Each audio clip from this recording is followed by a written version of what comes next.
Hello and welcome to episode 4 of 5 of Stress Busters. For those of you who have not seen any of these episodes, firstly, welcome if you watch live and welcome if you watch the replay. It is Stress Awareness Month in the UK. And as the World Health Organization said a few years ago, stress is the biggest health epidemic of the 21st century, and that was pre-COVID. So I'm pretty sure that during COVID it ramped up massively, and we're still dealing with the fallout of COVID. So there are many things that are really keeping people in a very, very distressed state. So Stress Awareness Month is to raise awareness about stress, and for me, what I would like to do this month is to share information and tools and tips that I use in my life, which are very simple, very practical, but life-changing to help deal with distress. So I'm on episode 4. As I was saying, I'm doing 5 20-minute episodes during April, so tomorrow will be the last one. And today is all about the power of the pen, which I'm so excited about. I was doing yesterday's episode, which is about something else, and I just kept talking about this one because this is my favorite one, because this tool is so simple, yet it has revolutionized my stress in my life over the last few weeks in particular. And so welcome, whoever joins, welcome to Instagrammers up there and YouTubers, Facebookers and LinkedIn people down here. And I love to hear your questions and comments, by the way. I'm always very happy to answer things live. If you have any questions about distress in your own life, any questions about the tips that I'm going to share with you. And if you watch on the replay, you can also put comments in. I will come back and check those too. So today's episode, the power of the pen, let me share with you a very important piece of information that I recently learned that I was so excited to realize, because it just rung with truth for me. Rung with truth, is that English? Don't know, it is now. Here it is. The brain is not good at storing information. It's good at processing it.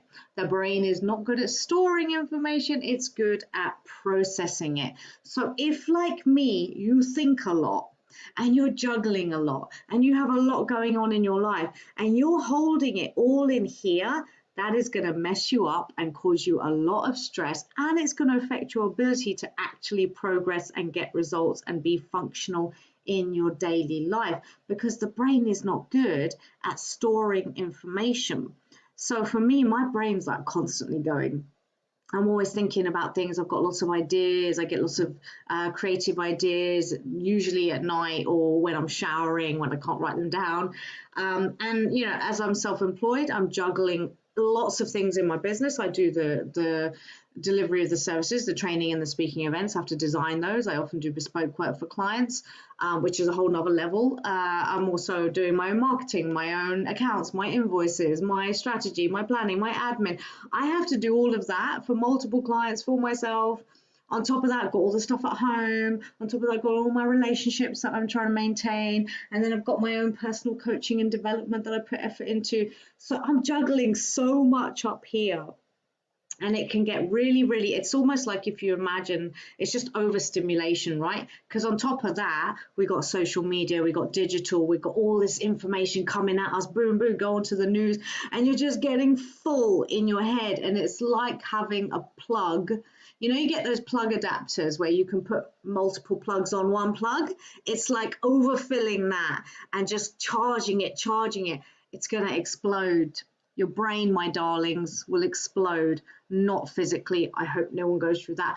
But mentally, it happens. You break down because you've got so much going on in your head, and you may have problems and traumas and pains and challenges, and you're ruminating and thinking, and your insecurities, and you end up looking like this.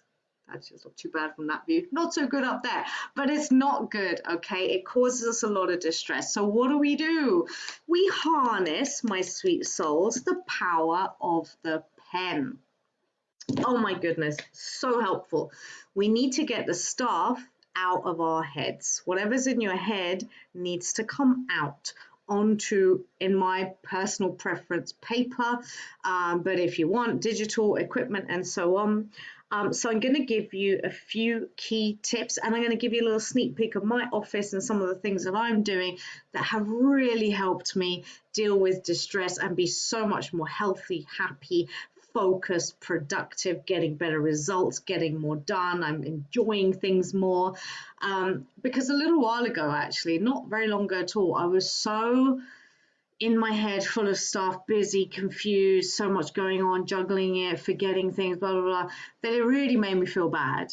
And it affected me mentally, emotionally, physically, and in my results and so on. So let me share with you, but I'm not doing that anymore because I have great, simple, effective tools that I'm going to give you. The first tool I'm going to give you is when it comes to the power of the pen and getting stuff out of the head onto the page is journaling. And this is something that many people have found even can just transform. And I don't want to say it heals, but it does. It's healing. If you're going through a lot of stuff, even if you're not, every night, just write down whatever comes to you. Automatic writing. Don't overthink it. Just get it all out. Maybe you're going through a problem. Just write it out in your own journal. Remember how when we were kids, we used to have diaries and stuff? And nowadays, I think as adults, I don't think many people do it. But now I guess we have journals, right? Journal is the adult version. It's so helpful. Just get it out. Get it out. Put it there because it's causing you stress up here. Just put it on the page. Write whatever you want. It's not for anybody else. It's just for you to offload, create space so you can have more peace and calm up here. So journaling frequently, I think, is so important. I used to be coached. Well, I am coached. I'm always taking coaching. Very, very good thing for your life to be coached by people, the right people. But I remember I've been doing it for years, and I've filled so many notepads. I'd probably fill this room with the amount of notepads that I've got, or that I had filled, because I wrote a lot. And the interesting thing that I always found is not only when you write, do you get it out of your head and reduce your own distress, but you also will often find answers to your own challenges. If you keep writing, you will start to dig into your subconscious, and you will start to dig into your own wisdom, and you will start to find yourself finding answers to your own challenges and learning a lot about yourself. It's really, really powerful. So for me, it's a case of get a book, start writing, get a notepad. But also give me 1 second, I'm just checking something here. Request to join. Sorry, I'm just on Instagram. I've never had a request to join. I'm going to accept it quickly just to play. I've never done this before. What am I doing? What am I doing? Is it working? I don't know. We'll see if Steve ends up on the live stream with me. Sorry, I only just saw that now. Oh my God, am I doing it? What are we doing right now? If you're not on Instagram, sorry, you can't see what's going on here. But Steve, are you on my live stream? Hello? I don't know if he did that by accident. I better take him off because he might not know. Oh, you are. I need to see you and hear you, dear. Put your face on the screen so we can see you and hear you. Oh, okay. That's the whole point of live streaming. It's a bit dark and I can't really see you, but I can kind of see a shadow of you. So that's fine. Welcome. I've never had anyone request to join my live streams, but I love that you've done it because it's fun. Is there anything in particular that you wanted to share? Just I happen to be interested in the topic you were at. I just found out about it today. And so I said, well, I just wanted to catch up on it, and perhaps find out what your previous sessions were. Wonderful. Use them, as I'm going through. I was in a near fatal accident, bad vehicle accident a couple of months ago, and still recovering from it. Wow. And so you can imagine the PTSD from that. Yes, absolutely. I don't know if people, so Steve, I'm on Instagram, but I'm also on my laptop down here, live stream on YouTube, LinkedIn, Facebook, and I don't know if they can hear you from my Instagram. So I'm turning the volume up, but I will just share for the people on the laptop what Steve says. So Steve is just interested in the topic, and also he said that he has sadly just had a near fatal accident a while ago and is still suffering from that and has PTSD, understandably, from that. So Steve, I mean, what I'm sharing today is really about how to help with distress, and the topic of today is the power of the pen and using the pen and paper or digital to really get that stress out of your head, to unleash it in terms of the emotional distress that we carry in our body and getting it out of our system. So the first tip I was sharing here was just about journaling. Whether it's just grab a pad, any notepad, and just start journaling every day, not even for a reason other than to just release. You don't need to get anything. It's just release. What are you feeling? What are you thinking? What are you going through? Whatever comes out is really good for releasing the tension in the mind. And something I was going to share with people as well. So I actually journal on and use now this. This is a Remarkable tablet. It is life-changing. Because what I was saying earlier is that I use a lot of notepads, and I love paper and pen, but I had so many notepads and was getting them all mixed up. So in the end, I ended up getting this Remarkable, which is so good because it's like writing on paper. And it's not like a laptop, so it doesn't have all the distractions coming through of like social media and other websites pinging and whatever. It's literally just writing on paper, and then you can file things, and it's just absolutely revolutionary. So the Remarkable is what I use to journal. So I'm going to show you a couple of other things I have. I think I've got a couple here. I've got at least one. This one is the 5-second journal by Mel Robbins. This one, it literally so if you've never done this before and you're like, oh my god, I don't know what to write, or I haven't got time to write, 5 seconds, darlings. You got 5 seconds? I think you got 5 seconds. I always take a little bit more than 5 seconds, but it's quick and it's structured, and you just do the same thing every day. So some people may struggle if they've never journaled before. They get the pen on the paper and they're like, I've got nothing to write. Well, this helps you because it's got questions. So it says, how do you feel today? Why? What can you do to feel more energized? What's your top project? Why does it matter? What are you grateful for? So on, so on. There's another one called the 5-minute journal. Again, has a structure in it. So this can be a way to really just help you start getting stuff out of the head, because as I said, the brain is not good for storing, it's good for processing, but when you're on overload and you've got too much going on, you just blow your own brain up and you won't function at your best. So journaling in whatever way suits you, I really, really recommend. Like I said, I'm a fan of pen and paper, so I don't really like to do things on the screen, but some people do prefer to just type things in, and that's entirely up to you. So that was my first tip. My next tip is a quick one, but a very important one, is to write down any ideas you're getting. So again, the power of the pen.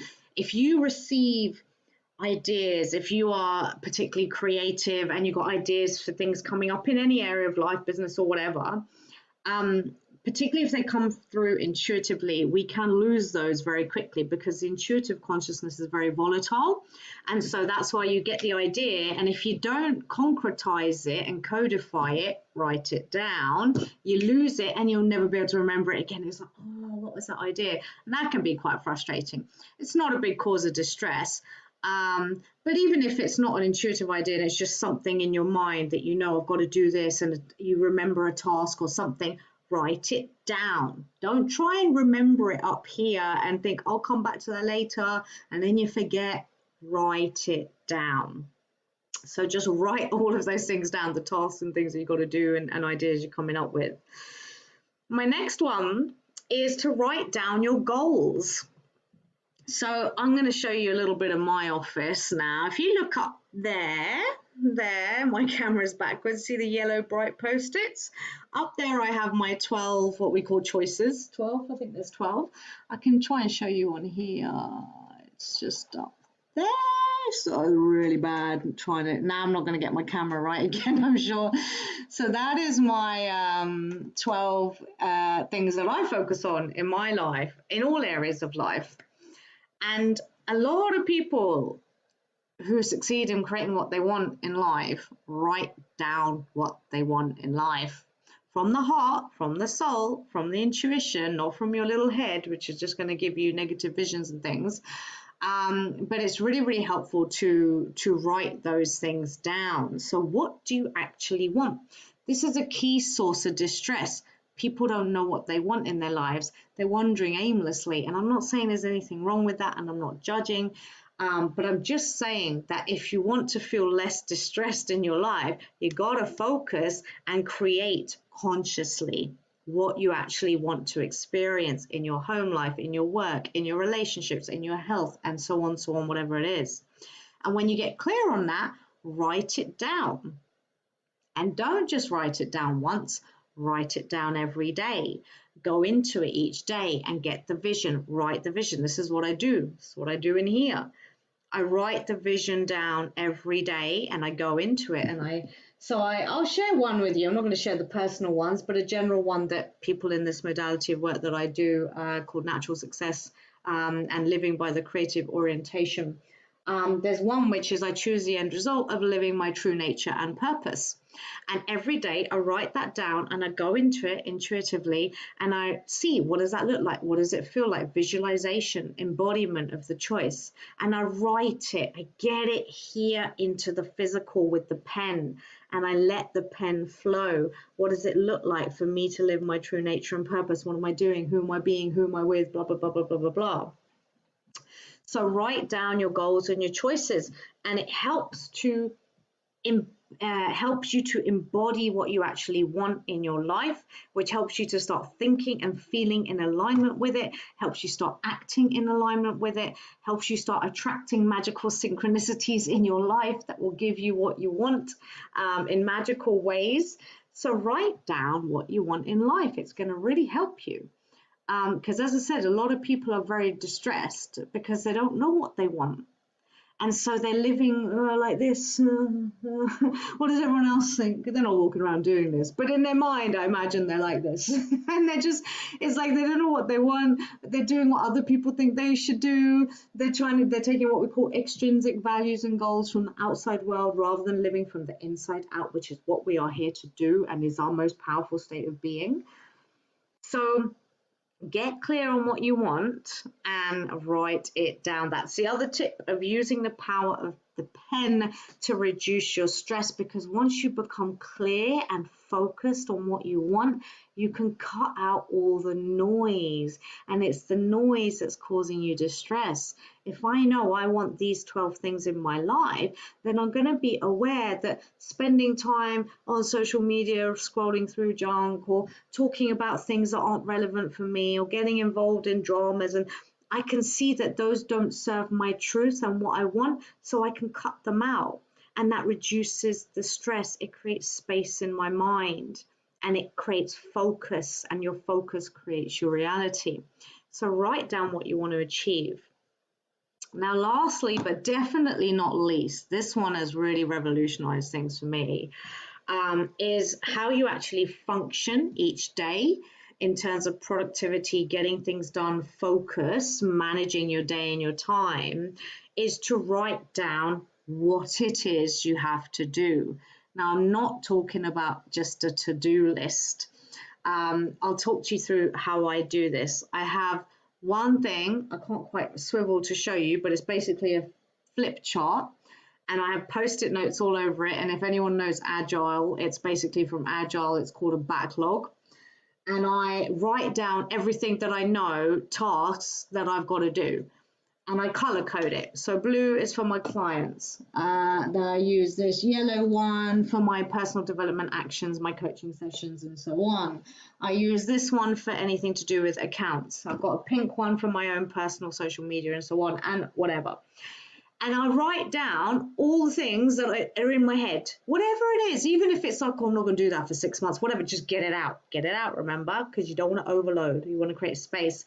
And I just put it all over. And I structure it in terms of clients and sort of Then I can start putting them in order. Well, I got to do that before I can do that. Then I can start to prioritize. Well, these things are happening next week. I've got to do them first. These things are coming somewhere later. But I leave them up there so I don't forget them, because that's the other thing that causes stress, is that you forget really awesome ideas, and you forget projects, and you forget things that you really need to get done. So I get them all on the backlog. And then what I do each week, every Sunday night, I do up here. Which way is this one turning? It's all, the one on my laptop is all reversed. I'll show you on Instagram in a moment. Up here, I have my weekly plan. So what I've put up there is basically, so the weekly plan is up there on Instagram. Oh, no, if I keep moving this around, we're going to have some serious issues. But up here is another big 2 flip charts, actually. I love flip charts and Post-its, in case you hadn't noticed. I'm a bit obsessed with wall charts and things. But I have up there my weekly plan. So it's Monday to Sunday. And then down the left, I have time. This is why I say I don't just create a to-do list, because I used to do to-do lists. I've got all these things to do, but I never took into account time. And so I wouldn't get stuff done because I wasn't thinking about how long is it actually going to take, or how long can I put aside for this. Whereas now down the left, I've got hour blocks from 9 a.m. to 8 p.m. And now each Post-it every Sunday night, I will put it in. I'll take them off my backlog and I start plotting it. Right, Monday 9 a.m. is this task. And I'm, okay, it's going to take me 2 hours. So my next task is at 11 a.m. Blah, blah, blah, blah. And I map my week out on a Sunday night, and then I can relax.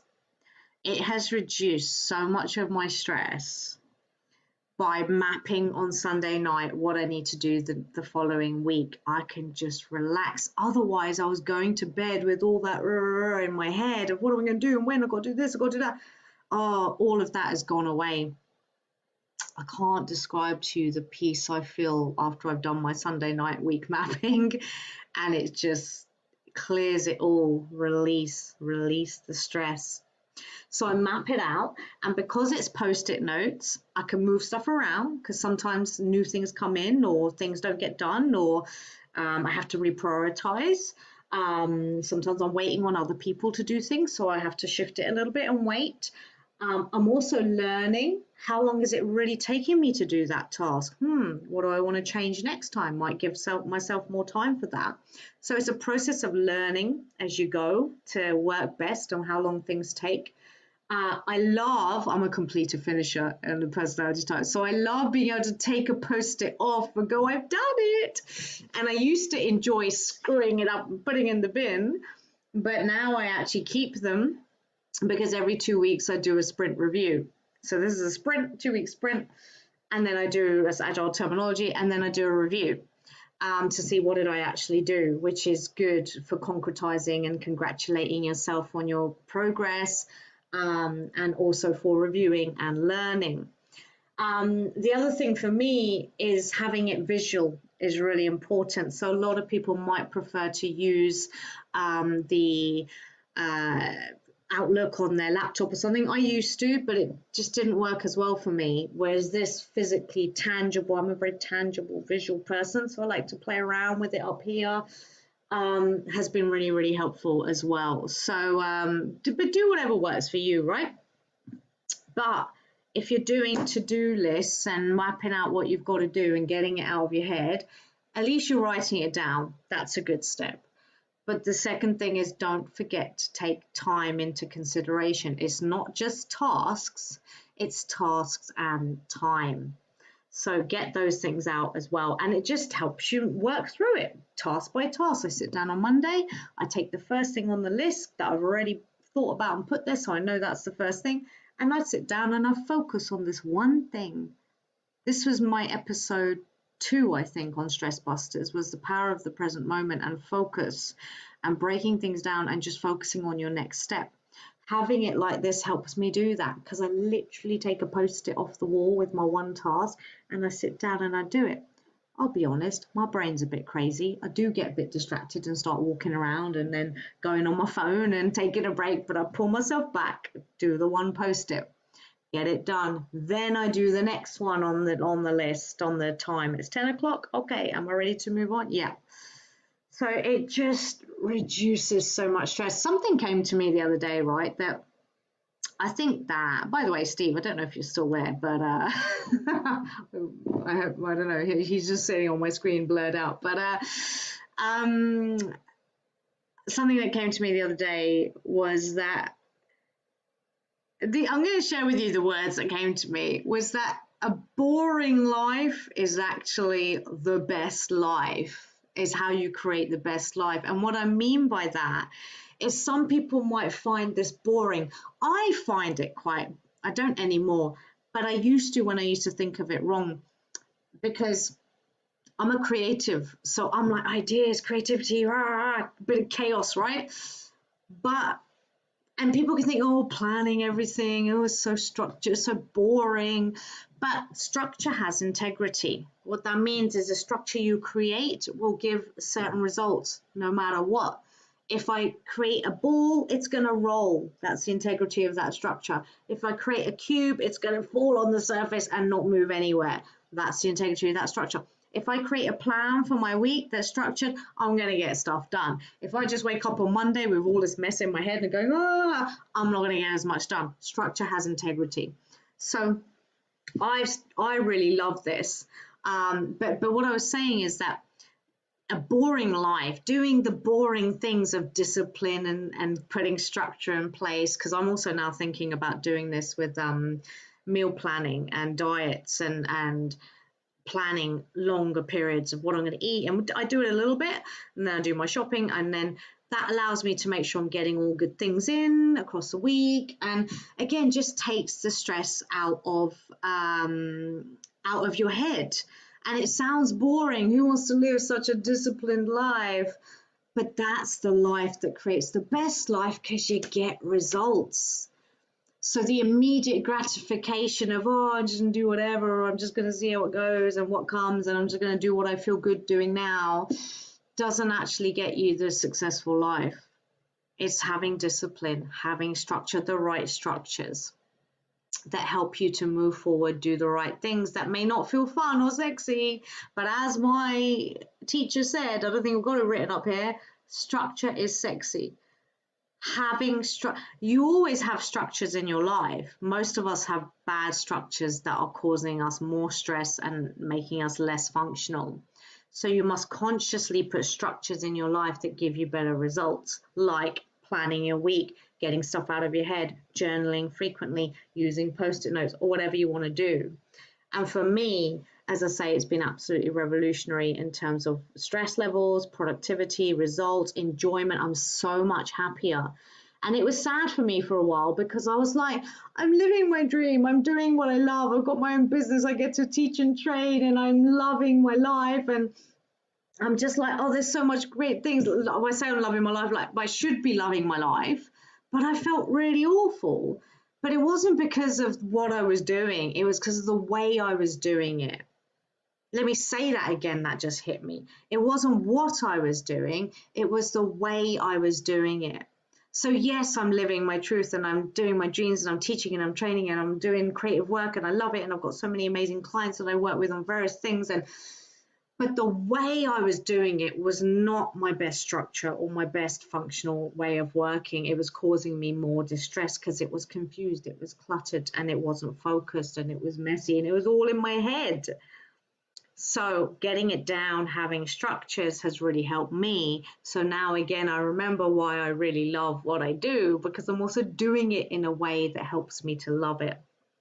So that was a lot, a big old babble for 29 minutes. I set myself a 20-minute target, and this time I went over it. But it's okay. I covered a lot. I'm just going to read Steve's comment. Steve said, I am watching and listening. I just muted my microphone and camera to eliminate any distraction for you. Oh, bless you. Thank you. That's very thoughtful. Well, Steve, I'd love to welcome you back in if you have anything to share about what I've just spoken about for the last 20 or so minutes.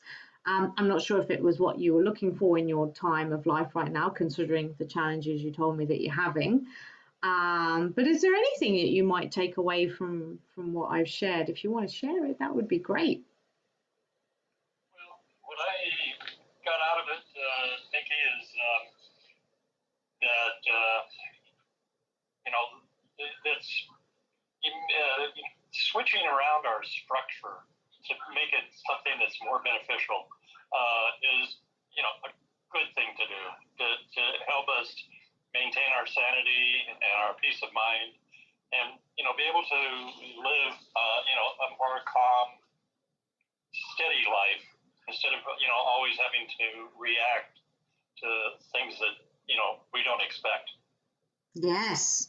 Oh, Steve just said that so beautifully, and I don't know if people on the laptop can hear, but I hope you could. But I will just try my best to reiterate what Steve said was about the structure, and having the right structures in your life will help you to have a more calm and peaceful life. He said so much more and so much more beautifully, but thank you, Steve, for summarizing that so well. And that has been one of the most life-changing things for me, is getting these sorts of structures in place. Really, really helps to reduce your stress, your overwhelm, your confusion, and so on. So thank you, Steve. So I'm going to sign out now. So thanks. Nice to see you. Thanks for joining me. I'm from Thailand. Are you in Thailand? Yes, I am. Oh, very nice. Lucky you, hey? I hope to go there one day for sure.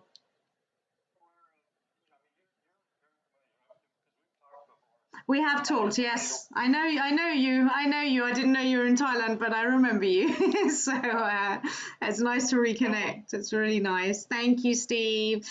And thank you, everybody, for watching. Steve, I don't know if you can exit by yourself, but I will end this in a moment anyway. But thank you all, and thank you, Steve, and I hope that this has given you some tips about the power of the pen to help you reduce your stress in Stress Awareness Month in the UK. Stress is not your friend. Some types of stress are okay. That was episode 1. You've got to go back and watch that one. But distress, which is what a lot of us experience on a daily basis, is not your friend, and it does disturb our mental and physical health and well-being and our results in our lives. So use these tips. They're simple, they're practical. Do whatever resonates with you. Take one tip, take all tips, take no tips. I don't mind. It's up to you. But I hope that these things will help you. Thank you so much for watching. Take care. And I'll see you tomorrow, 12 p.m. UK time, for my last live stream on Stress Busters, which is called energy. It's about energy. So energy, I'll leave you my quote for this. Energy is the currency of your life. Spend it where you get a return on investment. I'm going to give you another very simple practical tool that I use to help manage my energy and my focus, which gets me less stress and much more success. That was a nice little rhyme at the end. Thank you, everybody. Take care, and hopefully I'll see you tomorrow. Bye bye.